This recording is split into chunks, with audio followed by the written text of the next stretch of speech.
Welcome back to Lux Fluent. Today, we're exploring the incredible story of Roman Abramovich. Don't forget to subscribe and hit the bell for more deep dives.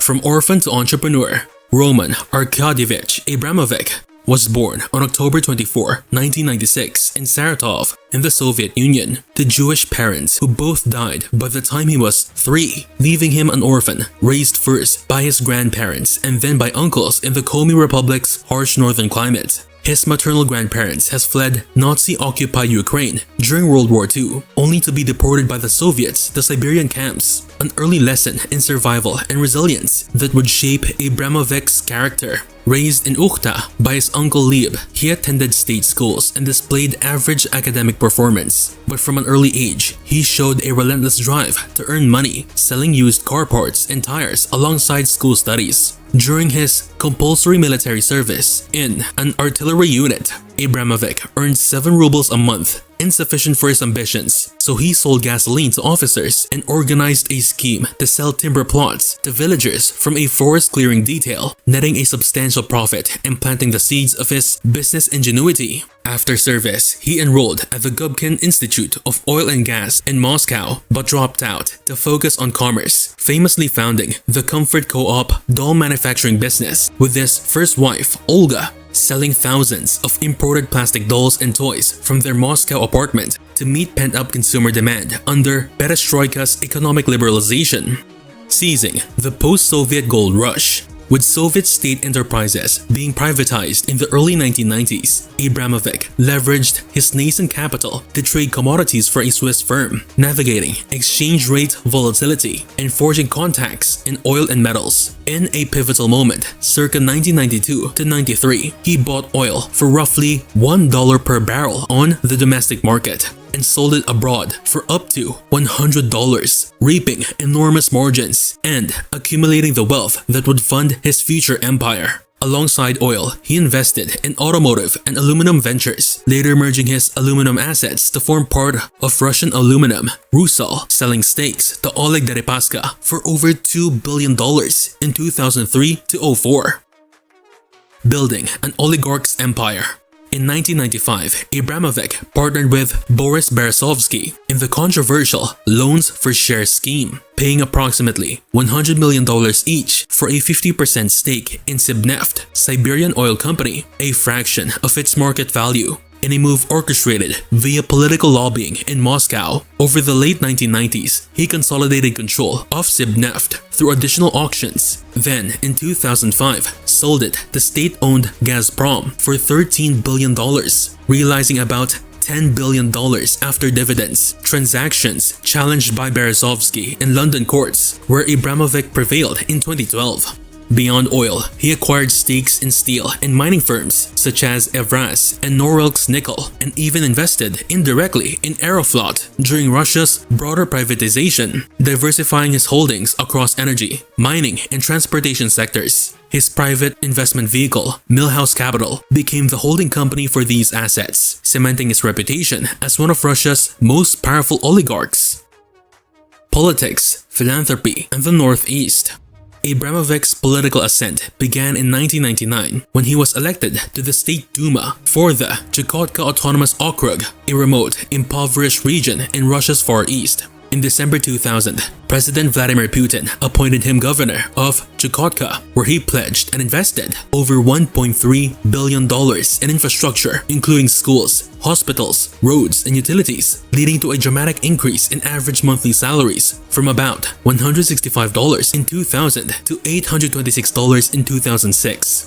He established the Pole of Hope charity to support youth and community programs, and in January 2006 was awarded the Order of Honor by President Putin for his contributions to the region's economic development. Between taxes, corporate funding, and personal donations, his commitment to Chukotka is estimated at over $2.5 billion, a rare example of oligarch-led philanthropy in post-Soviet Russia. Transforming Chelsea Football Club. In June 2003, Abramovich purchased Chelsea FC from Ken Bates for €140 million, swiftly injecting capital into transfers, wages, and infrastructure to establish a new era of success. He prioritized a modern training facility and allocated 20 million euros to build the Cobham Training Center, which began hosting first team sessions in 2005 and officially opened in July 2007, featuring 9 pitches, hydrotherapy pools, gyms, and cutting-edge rehabilitation technology. His aggressive transfer policy yielded marquee signings. Andrei Shevchenko for a then record 30 million euros in 2006, Michael Ballack, Deco, and Fernando Torres, contributing to a wage bill that rose over 110% in the first 4 years under his ownership. On the pitch, Chelsea claimed 18 major trophies, including 5 Premier League titles, 2004-05, 2005-06, 2009-10, 2014-15, 2016-17, 5 FA Cups, 3 League Cups, 2 UEFA Champions League titles, 2012 and 2021, and 2 Europa League titles, 2013 and 2019. The club's transformation attracted global fans and sponsors, cementing Abramovich's status as a powerhouse owner.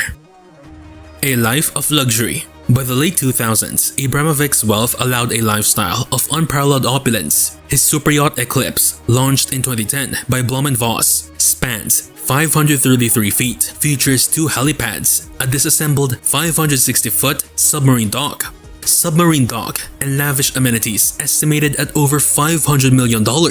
In 2020, he added Solaris, a 459-foot sailing yacht built by Royal Huseman, complete with a 360-degree glass wheelhouse, tender garage, and underwater observation room. His private aviation consists of a custom Boeing 787 Dreamliner, outfitted with bedrooms, boardrooms, and bespoke decor, ensuring global mobility and comfort. His art collection includes works by Pablo Picasso, Francis Bacon, and Lucian Freud, valued at over $150 million, and his real estate spans London's Kensington Palace Gardens, estates in the French Riviera, and a Colorado ranch.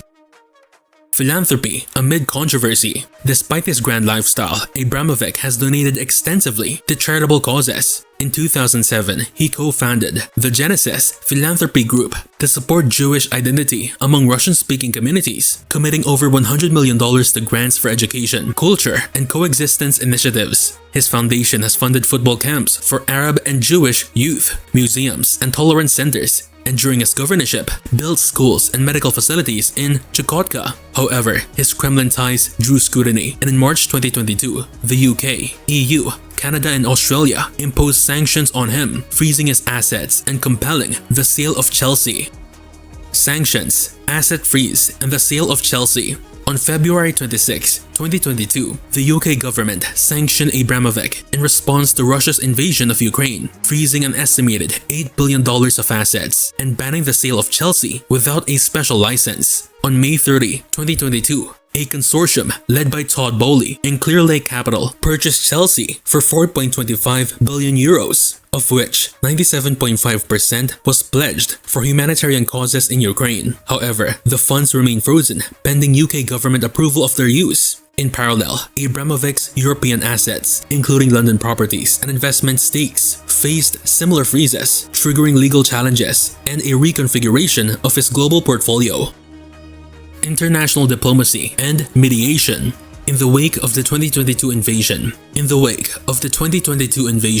Abramovich offered his services as an informal envoy between Moscow and Kiev, helping to negotiate multiple prisoner exchanges. He met with Saudi Crown Prince Mohammed bin Salman in late August 2022 to facilitate a swap of over 200 prisoners, including 10 foreign fighters, flying them on his private jet to Riyadh and thence home. He also participated in peace talks in Istanbul and Istanbul follow-ups, liaising with FSB Director Alexander Bortnikov and Ukrainian officials. And his mediation led to the release of Ukrainian combatants such as Aiden Auslin, showcasing his continued influence despite sanctions. Legacy and impact. Roman Abramovich's life journey, from orphan survival in Siberia to billionaire power broker, reflects the tumultuous transition of post-Soviet Russia and the entwining of business, politics, and sport. His achievements in Chelsea's rise, Chukotka's revival, and global philanthropy are juxtaposed with controversies over corruption, oligarchic favoritism, and geopolitical alignments. Today, his complex legacy endures as a testament to risk-taking entrepreneurship and the high stakes of wealth and influence in the modern world. Do you see Abramovich as a visionary philanthropist or a controversial power player? Let us know. Explore our next video up there, and don't forget to subscribe to Lux Fluent. Get fluent, stay fluent.